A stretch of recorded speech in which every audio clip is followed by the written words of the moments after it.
Welcome to AGRIMINDS, the podcast where we explore the intersections of personal growth and professional success in the ag industry. I'm Kacee, your host. Thank you for joining me as we dive in to the different strategies and insights that will help you level up your life and career. From mental health to leadership development, we're going to cover it all. So sit back and get ready to grow with AGRIMINDS. Hello and welcome back to the AGRIMINDS Podcast. I'm your host, Kacee, and today I have a guest with me, David Jones, and I am so excited to be diving into some topics around mindset, intentionality, and options. So David, welcome to the AGRIMINDS Podcast. Thank you, Kacee. It's good to be with you. I have mad respect for the work that you do, and I'm delighted to get to be in conversation with you this morning. Yes, as any listener who's listened to any of these episodes knows, I don't typically go on script. I don't typically have a plan. I love the natural conversation and just kind of seeing where things go. But just so that listeners know who you are, if they're meeting for the very first time, who are you? What do you do? Where are you from? Tell us a little bit about yourself. Yeah, no, I'm formerly a dairy farmer. I was for many years, and I grew up in California's Central Valley before going to college and doing all of that stuff. And after some work in the communications field, I came back and decided to run the family farm. I did that for many years before transitioning into a sales executive role, and today I'm a coach. And to many people, that path seems sort of nonlinear. But as I like to say, I deal with humans where the fences are a little less defined. And I used to deal with animals where there's a clear hierarchy and structure, and there's groupings and relationships among animals, and perhaps there's more crossover between humans and animals than any of us are comfortable with. But I think there's lots of examples and wisdom in the animal world that translates to how we behave as leaders in the human world too. Yeah, and I think what's so attractive about what you and I talked about in our call a couple of weeks ago, and that was like, I got to get you on the podcast, is that our stories are kind of similar. And I also thought, there's no way somebody else has gone through what I've gone through. And like, just hearing how like I grew up on a row crop farm, I was in sales for the majority of my career, and then now I'm a coach, and it completely like flipped the script on what I thought my life was going to look like. And for a little context, David and I connected a couple of weeks ago, and just on our connection call, just to learn a little bit about each other. And I was like, oh my gosh, we have to talk about this, because if you and I are going through this thinking that we're, the only ones, there's got to be more people out there. And I think the number one thing that I have been getting known for is talking about the stuff most people don't want to talk about.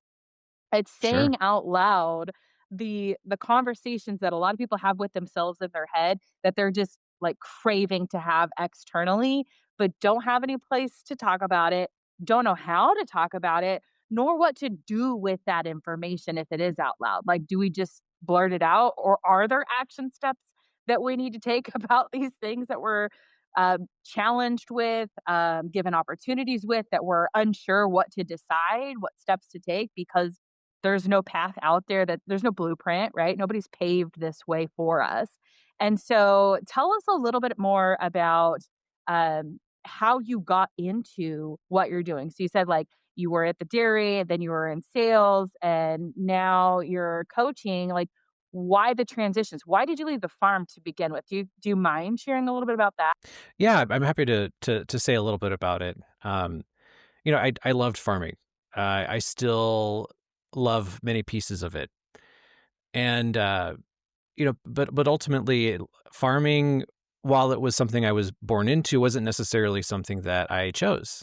It sort of kept choosing me, and I kind of went along with it. And the guilt that I had, um, where I felt like I was sort of trapped in a life that I didn't necessarily want, but didn't feel like I could, do anything about, because I felt such tremendous responsibility to my family and to all of the employees that I was working with, and to the animals.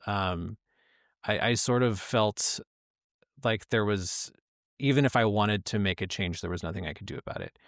Um, and it was through relationships with other folks, namely with my therapist first and then with a coach that helped me to identify other opportunities and possibilities for my life, and to navigate the really complicated detangling from a family business, and that was first. And when I got into a sales role, I loved the work, and in some parts, I do a fair amount of sales and business development coaching work today because I still love it.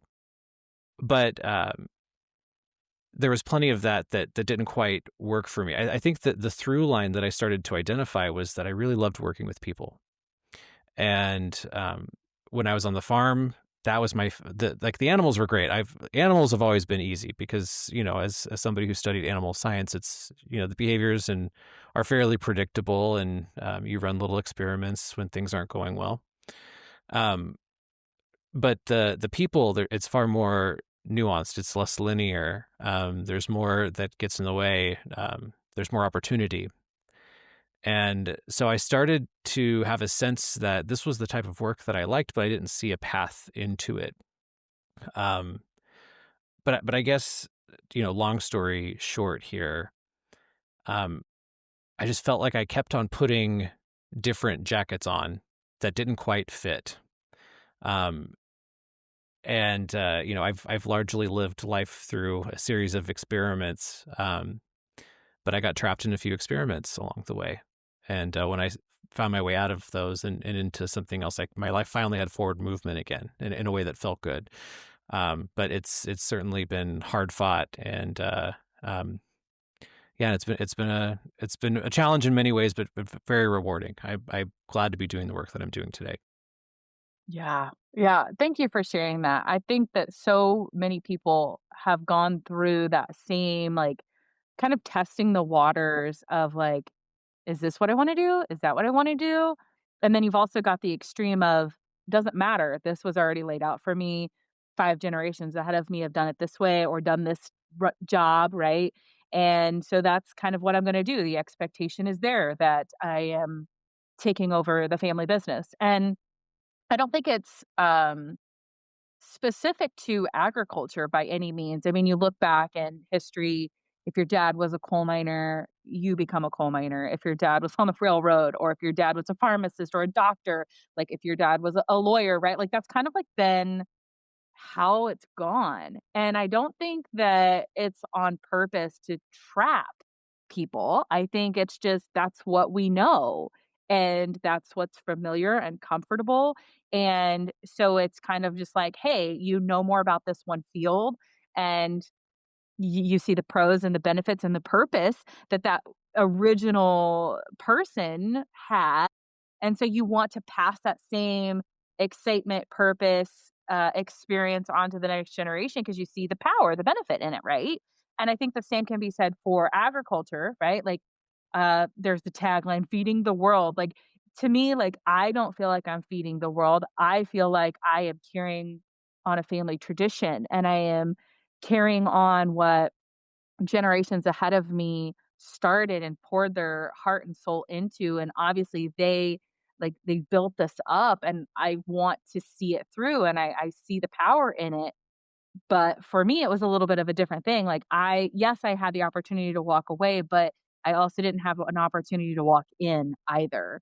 And so I was kind of up in limbo there. But I think it's so important to at least talk about it and be aware of, like, what do you want?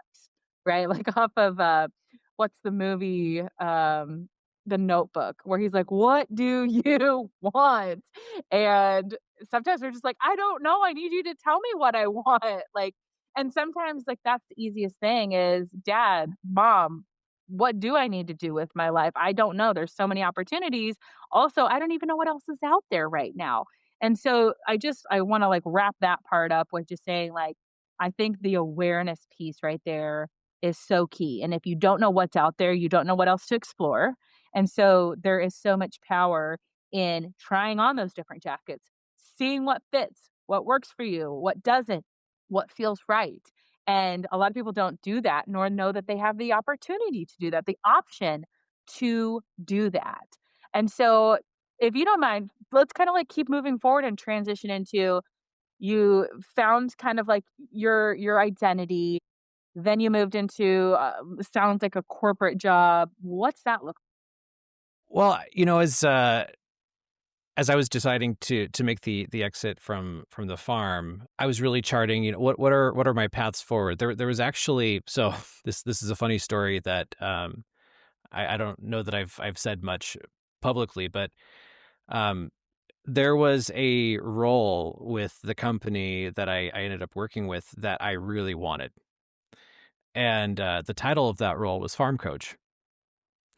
So the way that it worked was when robotic farming equipment was installed on farms across the US, there was one person who would go to each one of those installations, and they would essentially coach the owners and the employees and stay on site for a couple of weeks and kind of help them get adjusted to the new rhythms and routines. And the day that I decided that okay, I've agonized over this for long enough now. I guess I'm finally feeling brave enough to do something about it. The sign was like I got an email from my dealership, who was like, "Oh, this guy who was in that role, he just um, resigned. Isn't that interesting?" And my dealership had no idea that it was something I was even interested in it at all. Um, and so when I got that email, I was like, "That this is what I want to do." And I reached out to the company, and I had, of course, been working with them, so I had a lot of contacts with them. And there was one person who I spoke with, who basically convinced me that he was a sales guy, and he convinced me that I wanted to be in sales. I don't know that I actually did at the time, but I'm very very glad that I experienced that. But it was, it's in some ways, since I left the farm, I've been chasing this desire to be a coach.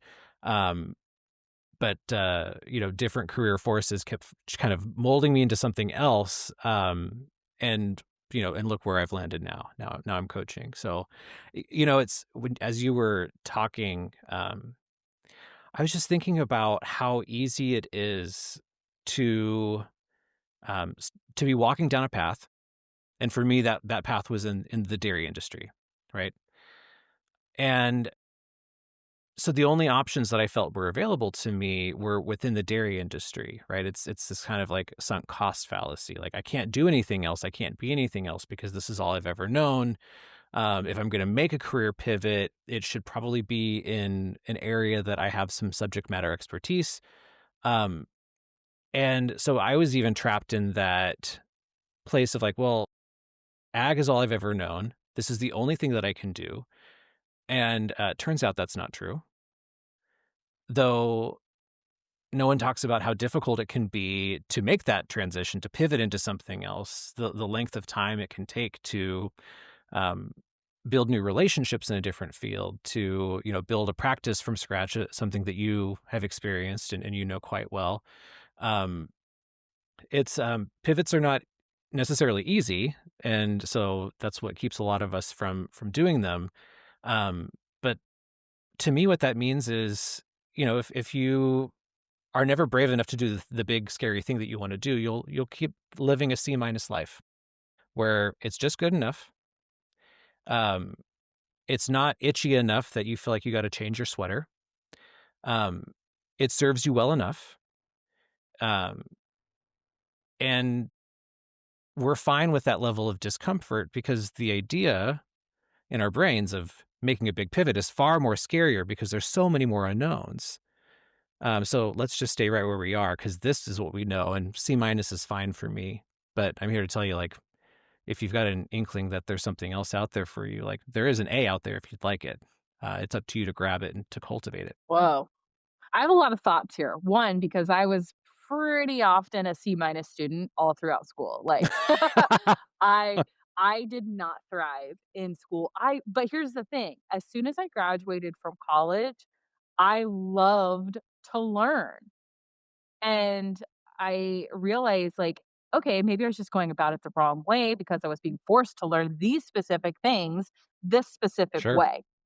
So I was like resistant to school, right? And now that I'm an adult, I love learning new things. What a lot of people don't know about me is like I've been to auctioneer school. I got certified as an auctioneer for a while. Really? I yeah, I have taught myself to pick locks. I have like there's so many things that I just like are so random that I just want to learn how to do. I know how to do stained glass lampshades. Like there's so many cool things I can weld. Like I just love to learn how to do stuff. But you would probably not know that about me if you know what I mean? Like, you wouldn't know that I was a C minus student all through school. There's a lot of D's, a lot of F's. Every now and then you would see an A, but that was because, like it was an interesting semester or something. But honestly, I struggled all through school. So a lot of people now today assume because I've got all these certifications, have built a business and run a business, I've climbed the corporate ladder, you would have assumed that I must like be super smart or something. And I don't know like what that looks like, but in my mind now I just love to learn. And I think when you find the thing that clicks with you and is like, "Oh, that's how I'm gonna approach it. That's the mindset. I'm not doing this because I'm forced to. I'm doing it because it's interesting to me. I'm doing it because I see the value in the knowledge and the wisdom and the accomplishment of saying, "Oh, that's something that nobody could have ever dreamt that I could do, and I proved them wrong." That to me is like the fire underneath you that burns and it's like, okay, so find the thing that gets you motivated and pivoting becomes a heck of a lot easier. And I will say I had that same experience of like, I've only known agriculture. All the generations ahead of me grew up on a farm. Like my mom didn't also do something like she was a part of the farm. So it's like, that's all I knew. I lived and breathed the farm. And so agriculture was all I ever thought about. That's what I went to school for. It's the only industry I've ever worked in. And I think it's so funny, like, when people ask you, like, "If you weren't doing what you're doing today, what would you do?" And I always throw them off because I would love to have been on Broadway, like, being so theatrical and getting up on stage and just, like, I don't know, there's something really fun about that for me, and it's like, that is so, like, not what people would envision of somebody who wore cowboy boots and jeans and a ring of keys on their belt loop all growing up with a Harley Davidson t-shirt, right? Like, that's what my life looked like. But it's like, honestly, I would have loved to be on Broadway too. I just think that that is so fun. And it's like, but how in the world do you go from being farm girl to being on a stage dressed up in a costume, belting your heart out? Like, there's no pathway to that unless you are just like complete 180. And I think that that is scary as hell. I mean, there's no runway. There's no like, unless you are just as audacious as possible and go for it. I mean, people do it, but it is scary as heck. There's so many things of like, well, will this work? What are people going to think? Right? Like, what's my backup plan when this fails because I don't truly have the confidence in myself. And so like I get it. Pivoting is scary, but here's the thing that I think a lot of people don't realize is a pivot doesn't have to be stop and turn around and go the opposite direction. A pivot can literally be like half a degree. Yes. Well, and I love this example of Broadway, right? So, um, because like here's the thing that happens in conversations sometimes. First of all, being able to name something like that, which as somebody who likes to perform, I my some of my nerdy areas, I've taken some improv classes, I've done stand up comedy from time to time. I love like performance is fun, right? So Yeah. there was a time where I was like, okay, I could see myself pursuing this, and I that's some of my like maybe someday things. It's over there. Like I'm content with where it's at right now. But what you mentioned was okay, like there's no runway from agriculture to Broadway, right? So if we're working with that when we're in a coaching relationship with somebody, I love what you said about like a pivot doesn't have to be a full 180. It can be just a degree. And I'm a big fan of let's just, like I think strategic thinkers get in this space where if I can't see from here until the end result, it's not worth me pursuing. Because like I can only see as far, like, well, go until you get stuck. You don't have to have it figured out from start to finish. In fact, if you do, you're likely limiting what's possible for yourself. Um, what's one thing? So, like, you're obviously, I'm guessing you're very happy with what you're doing right now. You're not going to go pursue Broadway. But if we were in a conversation and I were to ask you, okay, so we've identified like what it is about Broadway that you love, and you're very clear about why it lights you up and what it could do for you. What would be one step you would take to start walking towards that while still living this life over here? Yeah, that's so good. I get my itch now from speaking. So maybe I'm not on stage belting my heart out through song and dance, but I am performing in a sense when I'm on stage speaking in front of crowds. I mean, you do have to put on like not a facade, but like a coat of armor that is confidence. You have to be in the story that you're telling to emotionally connect with your audience. So you are performing in a sense. And so I've had to get out of my comfort zone. It's like, okay, maybe I'm still in agriculture and I'm not taking this complete 180. And listen, I don't think that I would have ever actually done Broadway, but I do like performing. And so this does scratch my itch. And I think that's why I love doing keynotes and workshops and just like really getting even podcasting scratches that itch a little bit because we are telling this story. We're pulling information out, captivating the audience, bringing them along for the ride in a way. And so, like, I can still shift my mindset and still do the performance through outlets like this as well. Oh, totally. Yeah. So it sounds like you're already walking a version of Broadway that works for you, right? So Yeah. it's yeah, that's pretty cool. Yeah. Woohoo! I didn't even realize that I did that. Like, that's the power of coaching right there. Like, did you guys notice how he didn't even ask me too many coaching questions, but he took me along, guided me. That's the power of coaching, okay? Like guided me along this route and I just like realized right then and there like I am sort of living out that version of my dream that's tailored to the lifestyle without doing 100% a pivot, like a 180 pivot. It's not a complete change. It's a degree, a certain degree of change that still keeps me rooted and grounded in what I know and love, but also helps me fulfill this dream that I thought was completely different and far fetched. It was so Yeah, fun. and if you were to say, and I can't help myself, so I've got a couple more questions if that's okay with you. No, go ahead.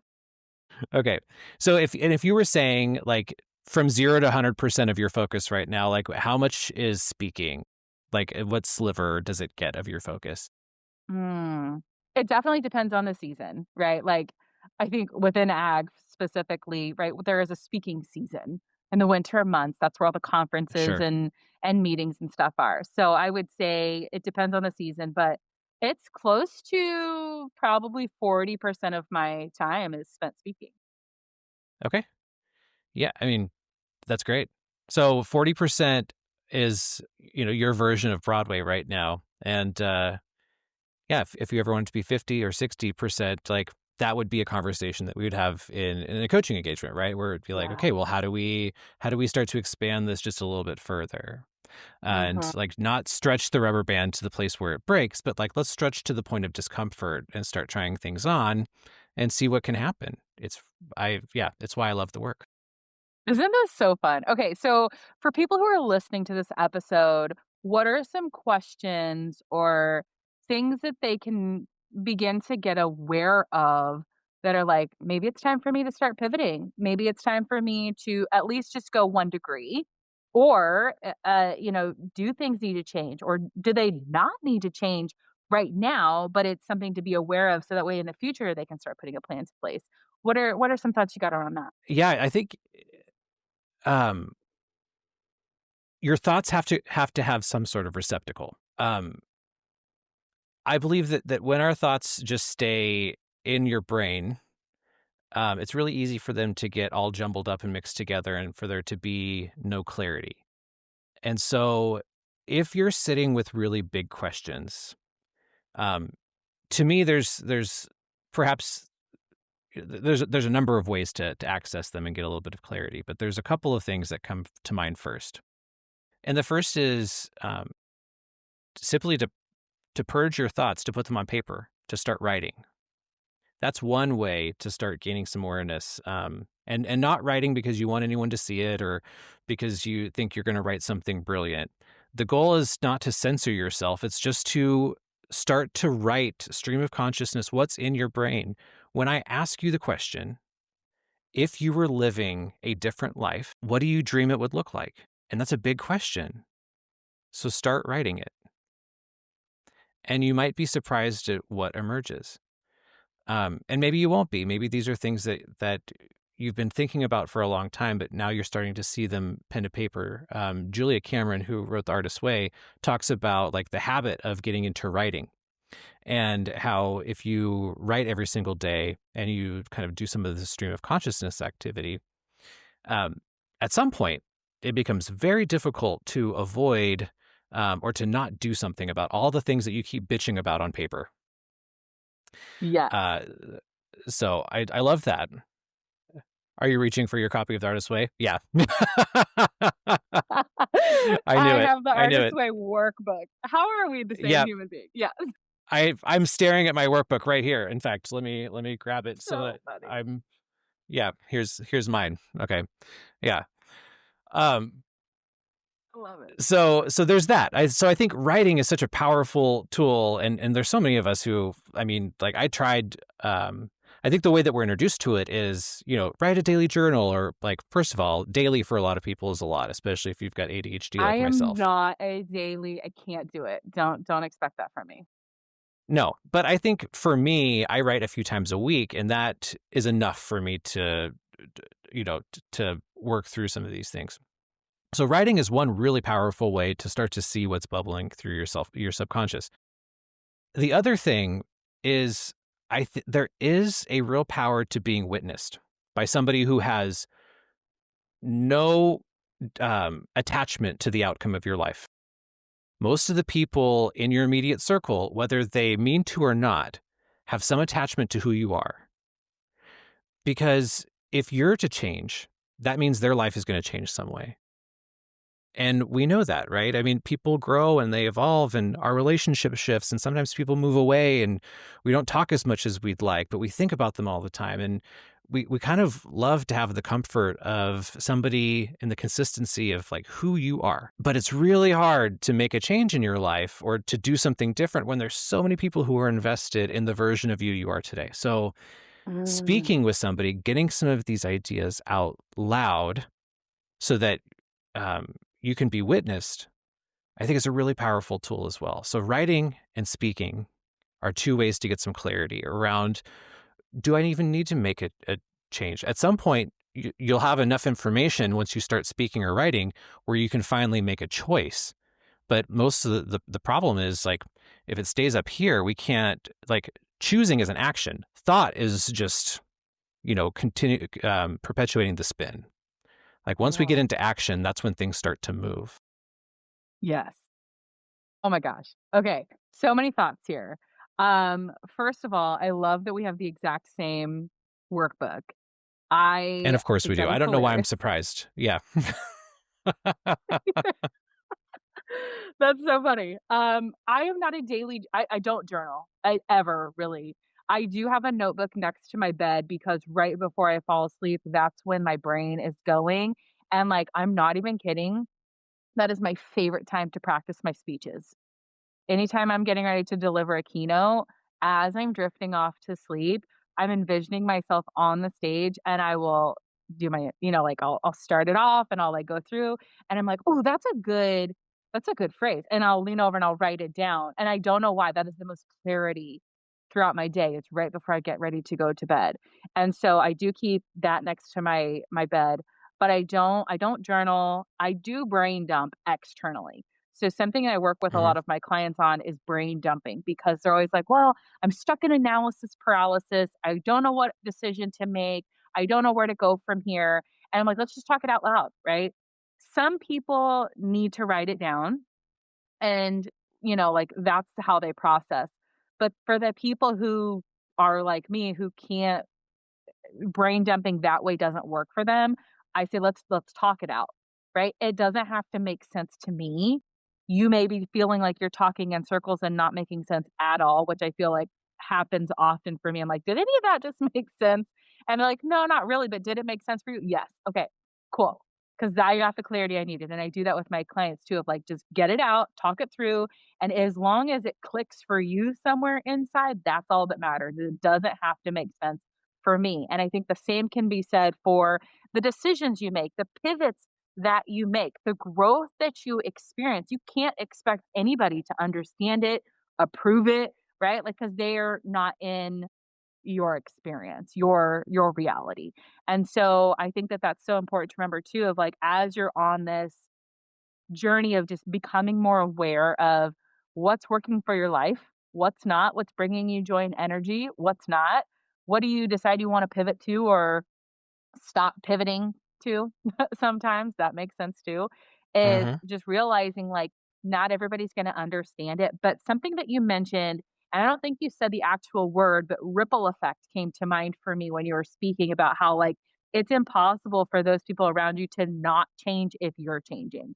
And it may take a while for it to get there and for you to see any physical changes, but the more you start showing up and you're kind of like conditioning those people around you to get to know this new version of you.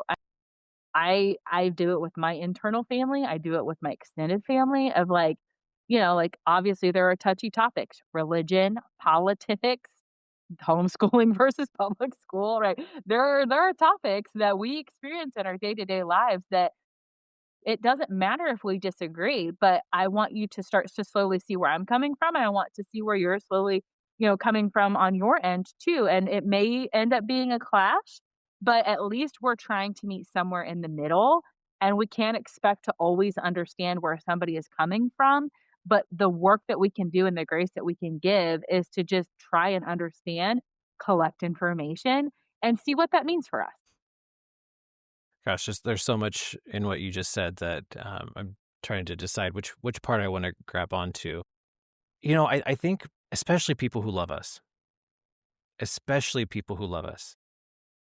wanna keep us safe.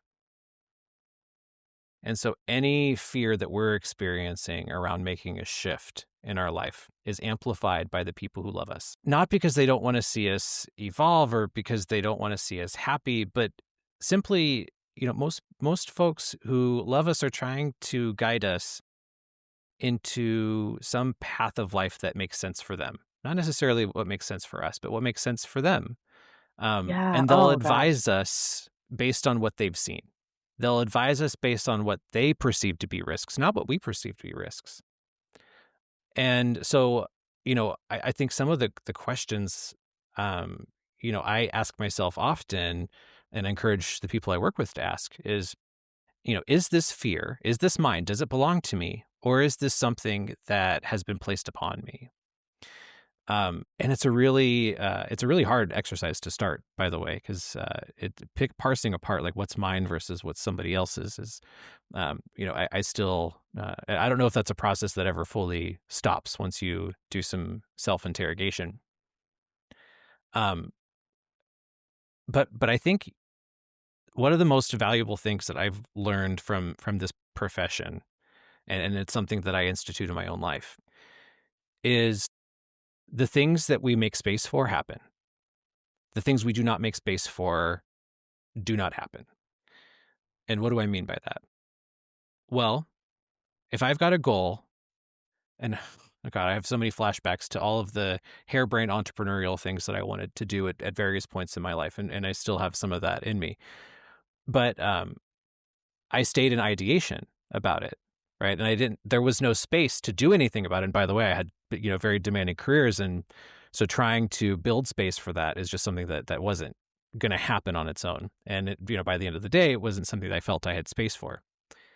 Um, but when I started working with a coach on some of these things, the reason why things started to shift in my life, why there started to be forward movement towards, developing the business that I wanted or living the life that I wanted, was simply because I had time on my calendar where I was actually working on those things with another human being. Where before I had to rely on my own motivation, which is a terrible vehicle for success, by the way. I think loving self-discipline is perhaps a better one, which takes some time to cultivate. But if you don't create the space in your world for some of this exploration or to experiment or to try things on, if it's, I like to say, if it's not on the calendar, it doesn't happen, though we all have different ways of managing our time. Um, yeah, it's really hard to make shifts in your world if you haven't created the space for it to happen. Yes. Yeah, I love that. I always say too, if it's not on my calendar, it's not gonna happen. I firmly believe that. And something else that you mentioned around, I wish I could remember your word for word, but it was something around like the people that love you, right? They're trying to guide you based off of what they know, right? And Yes. everything that we know, believe, think, perceive was either taught or caught, right? I say this Hmm. all the time. You don't come out of the womb with a specific stance on something based off of who you were raised, the culture, all the things you were around growing up, that based your original belief systems. And I think that that is why I encourage people to really vet mentors, right? So many people are like, oh, I've got this mentor. It's like, great, but what are you going to that mentor for? Because the mentor, right? Like we always talk about the difference between a coach and a mentor, because a lot of people don't know that there is a difference between coaching, consulting, counseling, and mentorship. There is a big difference. And I can link past episodes and go into depth on this. But the difference between a coach and a mentor is the mentor most likely is going to say, here's what I've gone through, and here's my advice to you based off of whether that worked or didn't, right? Like if I had a bad experience going through that, here's what I'm going to caution you with. If I had a good experience going through that, hey, here, do it this way. This worked for me. I'm assuming it'll work for you. Not always the case, especially if your mentor is 20 years older than you, if they're a different gender than you, if they grew up in a different uh, location than you, a different industry than you, if they grew up with different cultures and conditionings, right? There are a lot of variables to consider when working with a mentor. And so I think if you're not mentally uh, standing firm, that mentor can influence you down the wrong path. And so the difference Yeah. between a coach is when a good coach isn't supposed to give you the answer, not necessarily. They're asking good questions to bring out the thought process in you and helping you come up with the right answer for you.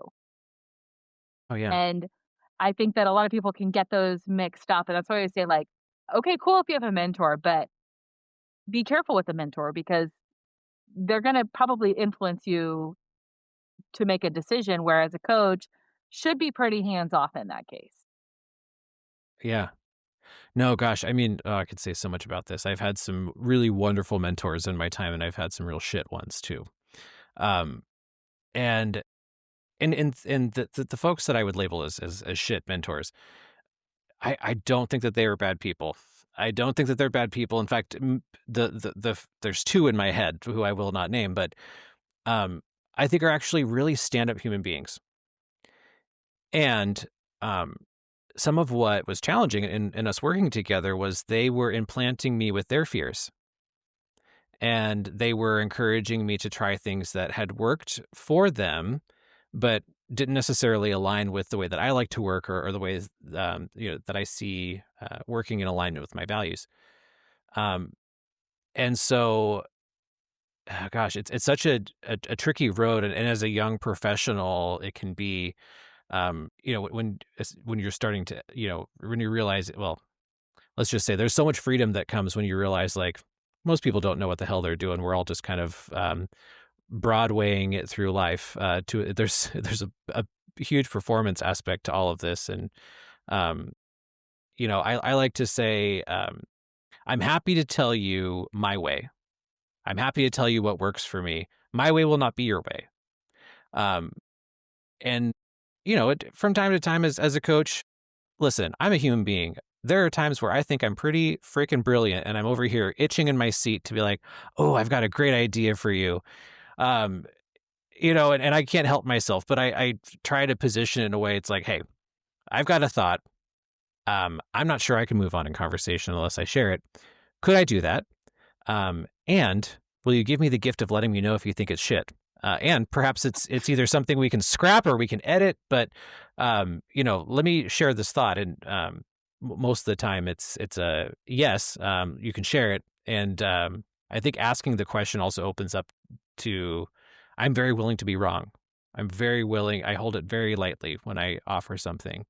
Um, and Yeah, so I think the mentoring and the coaching, it's not that we don't have ideas or things you might try or tools or frameworks, but everything's held just a lot more lightly than it is with a mentor who might be shaping you for something very specific. Yeah. Well, okay. So very transparent, very vulnerable moment right here. I hope that by now, if you've listened to any other episode of mine, you probably know this, but if this is the very first one you're tuning into, I always like to say, like, this is what I'm still struggling with. Like, even though I'm a coach, even though I've got certifications, even though I got, several years under my belt, I am still growing. I am still learning. And I think if you say that you're not, like, you're a ignorant, like, Yeah, because it's an ever evolving thing. And if you stop growing, you start dying. Like, I don't know who said that, but I heard it once. And I truly believe that. I mean, like, every day I'm collecting new information. And even last week, I put my foot in my mouth. Like, there are things I'm like, oh my gosh, how have I never been aware of that? I like literally do this for a living. How did I not catch that? It happens all the time to me. And I'm sure that yes, other of people do course. it too. I'm willing to admit it. I don't know if that's gonna discredit me or not, unqualify me, but there are a lot of things where it's like, "Oh my gosh, I cannot believe, like, how have I never had awareness around that before?" And my life's work right now is helping people set boundaries and show up intentionally. And, your words do matter. They do affect people. And all the time, I'm telling my husband because he's Italian. And some of the times, the way that he says things, it just comes across very um, harsh, little brash. It's a little rough. And I'm like, it's not what you say, it's how you say it. And I preach that all the time, and then the other day I said something and he spit it right back at me, and he's like, "Did you just notice how you said that to me?" And I it was a gut punch, a total gut punch, and I'm not even kidding, when I wanted to crawl in a hole, and I'm like, "I should practice what I preach," like, but we're human, we've got these mistakes. I now have that awareness, and that had I not had the gut punch, I probably wouldn't have recognized it as much and I would have kept doing it, but I don't wanna feel that way again. And so I will never forget what that made me feel like, and so I will absolutely never forget it, and I will never do it again. Oh, at least I hope not. But, that's the thing, is like we know what we know. We have to learn and be better and show up intentionally, and I think you said it earlier, like, our thoughts turn into feelings to actions to results. You can have the thoughts, but it's when you get to the action part is where it starts to count. You can have the thought, you can have the feeling, but what you do with that is the important part there. Oh yeah.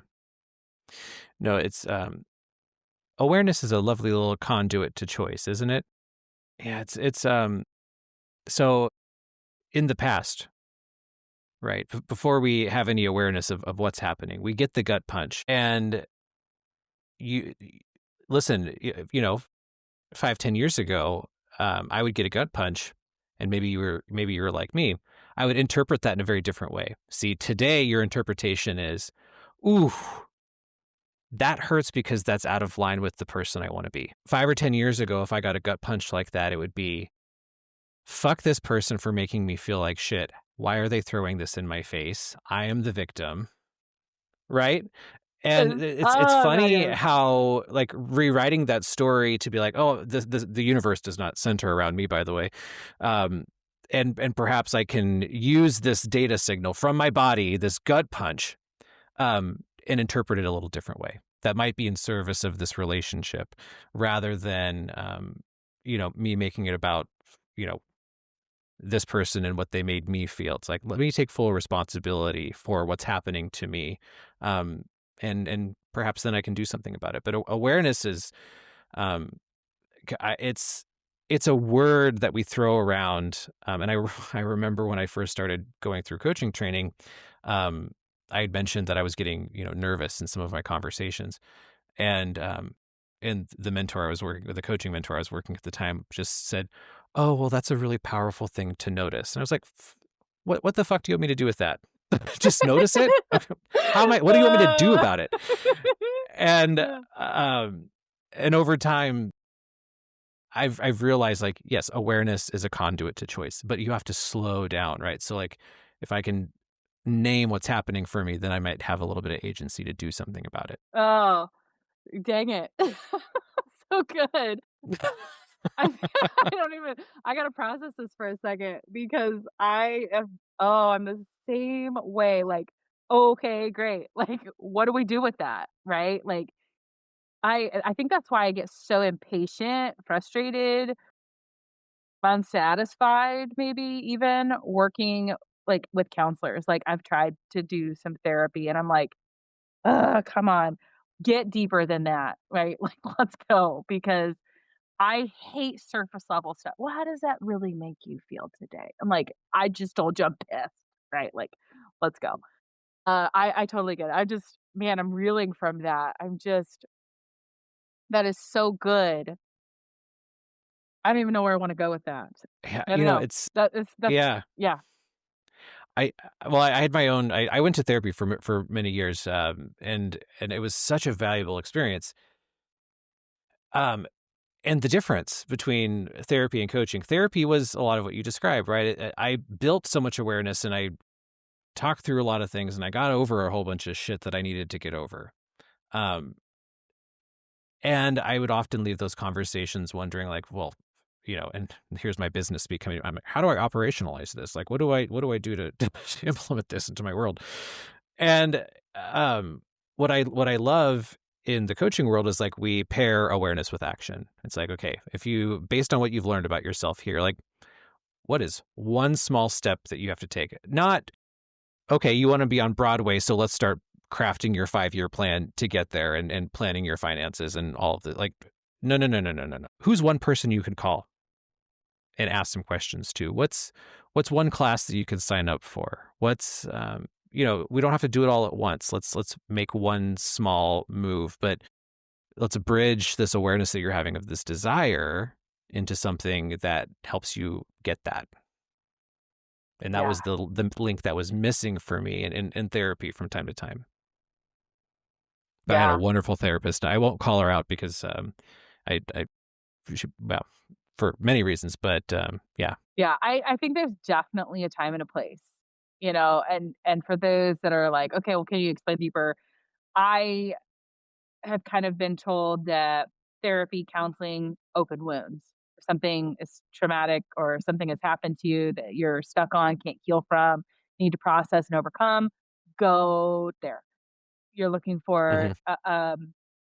a mentor to help you through something that they've gone through. You're looking for their wisdom. A mentor is a great place. If you're looking for somebody to help do work with you or for you, consultant route to go. Coach, really focused on forward motion, where do you wanna go next, but takes into consideration all the other things too. Yep. We'll be the boat, but you're the one who's rowing. Yep. Yeah. Absolutely, absolutely. I'll help you. I'll help you. I'll be there with you, but it's your work and you're responsible for it. Hmm. It's basically not a cop out, that's just the way that it is. Yeah. Yeah. But yeah, I think that's so good, and I think I almost wonder if and I don't know the answer to this, I'd love to hear your insight, but, like, is awareness our generation's new, uh, wisdom? Like back in the day, you would have like people like, "Oh, you're looking for wisdom." They're wise, knowledgeable, or a mature person. And I feel like awareness is our new keyword. Yeah, there's the first thing that came to mind was, uh, just a series of examples. Can I share some? Would that be okay? Absolutely. I mean, I think awareness has, been a tenet for quite some time, at least for those who wanna walk the enlightened path, to say something that sounds a little spiritual. But what I'm learning about awareness is, um that it does matter the lens that you're looking through, right? There's somatic awareness, awareness of what's happening in your body, and deepening your relationship to the signals that your body sends, honoring them. And it's as simple as noticing when I'm tired, when my body's telling me it's time to rest, and not trying to overpower that. And granted, our modern world doesn't make that very easy. Um, but I read the most interesting book a few years ago called The Hunger Habit, and it was a 30-day like mindfulness book around mindful eating. And some of what, Dr. Judson Brewer is the guy who wrote the book, and he's advocating for build your awareness of your taste buds and really savor your food and chew every bite and eat with all of your senses and really slow that down. Awareness can only happen if we're slowing down, by the way, in any area of our lives. So there's somatic awareness. And then I think about a uh, a holistic health and wellness person that I've spoken to a few times, and she talks about, well, I have I have a lot of people in my world who are getting Botox. You may as well, and no shame. I personally, I don't care if you'd like to get Botox, go get it. But this person was advocating, like, if you develop an awareness of your facial muscles and when they're moving and the expressions that you use, um, you might be able to avoid wrinkles that way, right? Um, and some of this all sounds like bullshit until you start practicing it. But we also talk about spiritual awareness, and there's just so many domains of awareness that we can practice, and it could be overwhelming, especially, um, for you and I and other folks who are practitioners in the field of like, we sort of have this awareness of all these different awarenesses that you can cultivate in your life. You can be aware of your leadership stance. You can be aware of your habits. You can be aware of the relationships and how those leverage opportunities for you. And I guess to me, it's the idea is not that we want to have awareness of everything all the time, but that we slow down and we have a few lanes that we're filtering our awareness through. And we can always expand that awareness at any time. But I think what I mean by that is, especially when I have this tendency when there's something that's not going well in my life or that I like to be different. I want 47 tools. I want to use them all right now. I want to make this switch off and on very quickly, and that's just not the way that it works, right? Um, I like to say, let's pick one tool and let's work with that for a while. Let's give it at least a couple of weeks and work with it every day.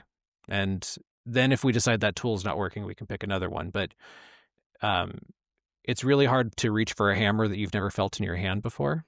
Like, it's really hard to develop awareness around things that you haven't investigated or, um, once you notice something, then it becomes about noticing it again and building a pattern around like noticing it for yourself. But awareness takes work, and um, it's something that you have to feed. Oh man, that's really good too. I want to go back to the thing where it's just like quieting the noise, slowing down long enough to just be aware. This reminded me, so like you mentioned at the very beginning of the episode, um, how you kind of like link animal behavior to like how we could possibly lead to, and I do that through my kids. Like I use my kids as the example of like, remember when you parent this, or remember when your kid did that thing. Like I use my kids as my example all the time. One, because I didn't grow up with livestock, but two, I'm a mom of two and that they rule my life.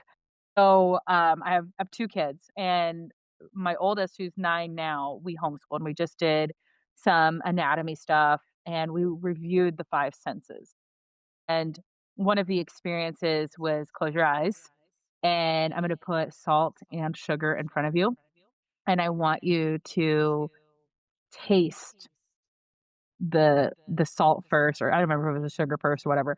Taste one of them. Put like lick your finger, pick a little bit up, put it on your tongue, and keep your eyes closed and just notice what that taste does once it hits your tongue. Where does it go next?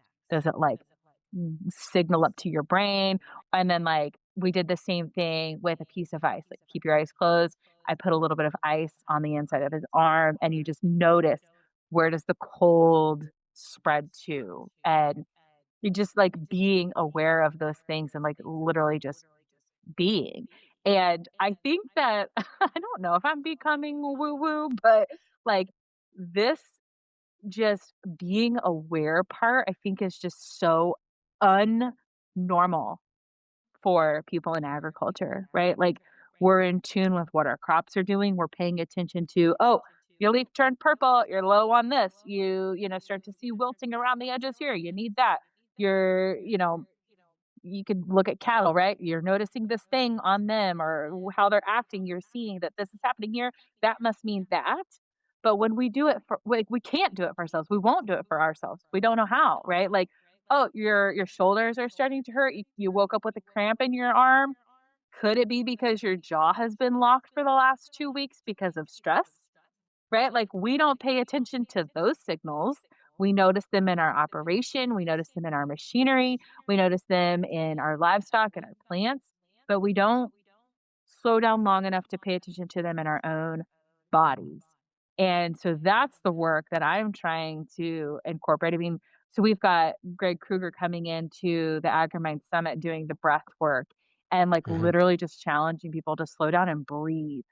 And it sounds so simple, but it's like, but when was the last time you literally just sat there and took a deep breath? Like literally filled your entire lungs and slowly exhaled and like literally just focused on breathing, the thing that's keeping you alive. Guarantee Yeah. it. You're like never probably. And so I mean, we're kind of trying to get back to the basics here of just like, let's just like pay attention. How are you breathing? What's your posture? What are you ingesting into your body? What are you eating? What are you drinking? What are you not eating? What are you not drinking? Start there. And like even my dentist helped me become aware of some of this stuff because I went in for my 6 month cleaning 2 years ago and apparently I had a cracked molar. Had no idea. I'm in there just to do my routine checkup, get my teeth cleaned. She's like, "You have a cracked molar. It's literally split in half." I'm like, "How do I not know that?" Right? And so we get to doing some talking, and she's like, "Open up your tongue or open up your mouth, get your tongue out." And so I do that, and there's like scalloping along the sides of my tongue. And supposedly that means that I like clench my jaw and like suck the tongue to the sides of my mouth, which basically means I'm tense, right? And so she's like, that's a big signal into TMJ, the cracked tooth, grinding of your teeth when you're sleeping, clenched jaw, do you snore? All those are signs to tight muscles in your shoulders, tense, not sleeping well. And so it's like a whole ripple effect. And so I've been doing, I think it's called myofunctional therapy in your mouth, which is basically like therapy for your tongue. It's the craziest thing. And just doing exercises with my tongue, it sounds so crazy, has helped me sleep better. Is the craziest thing. Yes. Yeah. It's scientific though, I swear. Yeah. Oh, it's so scientific. I mean, what we are what we practice, right? And so I think some of what like another barrier to change is like building consistency, right? So you talk about doing exercises. It, it's it's important. Like I describe like lifting metaphorical dumbbells all of the time. The things that feel hard in our lives. Like, of course, the first time you pick up a 50-pound dumbbell and try to throw it over your head, like, first of all, you might hurt yourself. But it's going to feel very tough, right? So let's start with something a little lighter to build some confidence, and then we can work our way up. But if we don't build some sort of practice around these things that we want, they continue to not happen, right? But the another thing that you were talking about, right, with like helping people to access more awareness, um, one of the words that I would use is just presence. I want to be present for more of my life. I don't want to be in my head for all of it. I want to experience what life has to offer. And I think most folks in the ag and farming profession can probably think of a moment and maybe do this with me. It's first thing in the morning. You have a cup of coffee. There's no demands on you at this particular moment. You're watching the sunrise and you can see the breath coming out of your mouth and it's quiet. That feeling is available to us more than just in those moments that stop and take our breaths away. We can access that calmness more. It is inaccessible if we're moving too fast. That's so good. I was picturing that as you were talking. I'm like, "Man, when was the last time I was able to do that?" Because, I know. I live in Seattle now, so typically typically my kids are up before I am. I don't get coffee till it's 9 a.m. some days. I'm still drinking my morning coffee. It's like 1 o'clock right now. Um, and so I'm sitting here thinking like that took 30 seconds to just sit with that feeling. Even if I'm not there, I'm in my basement right now and it's freezing cold because it's, 25 degrees outside and recording this podcast episode with you. But I can picture myself on a beach, soaking up the sun, listening to the waves crashing. And even just that 3 seconds of describing that did slow me down. And so those tools are available to you. Those mindset shifts are available to you. Even if it's not your reality, it's a thought. And that can help you slow down to just figure out how to be right here, right now. Be where your feet are, getting grounded. What's your reality? What's going on? Taking inventory. And when you give yourself the permission to just take 10 seconds to do that, it can help you be more aware of what's going on, thus opening the doorway to figuring out, does my career align? Does my thought pattern serve me well? Are the actions that I'm taking in my personal and professional life who I want to actually continue to show up as, or does that need to change? So it is a huge ripple effect. It is so fascinating. The psychology behind all of this, just like I totally geek out behind it because it's just so interesting. It's so cool. And I love talking about it. And I'm so thankful that you took time out of your day to come on to the podcast and share so much wisdom, so much awareness, some really cool tools, and your story. I mean, I don't even feel like we got into much of it.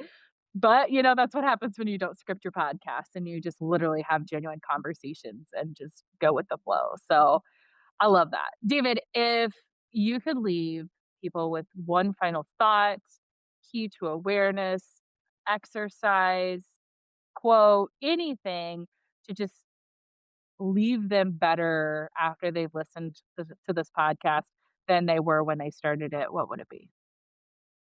You know what? What's coming to mind? A wonderful friend of mine. Her name's Sandy Smith, and she's a brilliant coach. She's here in Seattle. Um, at one point, and she was part of my training. She was one of the coaches that trained me. At one point when we were in training, she had just said, hey, you're perfect just the way you are, and let's start from that assumption, and then we can build whatever you'd like on the top of that. And so I've blown my life up enough to tell you that that's not the only way to move forward. You're perfect just the way you are, and you may change anything you'd like at any point if you so choose. And things might be functioning perfectly well for you right now. So I hate the idea of that I'm broken and I have to fix something. Maybe not. What if we operate from the idea that you're fully formed just as you are right now, and then maybe if there's things that you'd like to be different, we can work on those. So that I guess I don't know why, but that was what I wanted to say. Is just, you're perfect just the way you are. That is so relieving and it just feels good. Even just hearing it. I know you're not even speaking to me, but I guess you are. I'm hearing it. And it's just a reminder like there doesn't have to be a change. Isn't always this next thing that you have to reach, to accomplish, to change, to adjust. You can just be. That's good enough. That's good Yeah. enough. So long as it's a choice. Mhm. Yeah, I always say make the decision and have your back on it. And as long as you do that, you're golden. I couldn't agree more. No, Ah, it's been I such think you're perfect. a wonder and delight to get to spend time with you, Casey. I have so much respect for the work that you do and the people that you serve. And I know that they are well served by you. And I work. Uh, I'd say 25% of the time I work in agriculture these days. Most of my clients are in other industries and governments these days, but I love the work in ag, and I'm always delighted to get to spend time with folks in the farming world because it's where I was raised and where I was brought up and where I still do a little bit of work. And yeah, so thank you for the invitation to speak today. I'm humbled, honored, and delighted. Yeah. Well, thank you so much for being on. Do you have a place that people can follow along if they want to connect with you? I mean, do you have anything like that that you want to steer people to if they want to get to know you a little more? Yeah, well, what I would say is, I've got some social media presences which I'll guide you to, but I post here and there, but I'm largely offline. So you can contact if you want to talk, let's talk. I would love to create time in my schedule, and you and I could connect. Uh, Two easy ways to do that. I'll add a third. One, if you want to follow me on Instagram, my handle is Wines and Bovines because I, used to drink a lot of wine and I used to be a dairy farmer. I still drink some wine from time to time, but I'm not a dairy farmer anymore, but I can't seem to get rid of the handle. So Wines and Bovines, that's my handle. You can also find me on LinkedIn and send me a message there. David Jones, my company name is Devello Solutions, Devello. Or you can contact me on my website, send me a link through my contact form, and that's devellosolutions.com. Again, Devello solutions.com. David, thank you so much for being on the AgriMinds podcast. Thank you, Casey.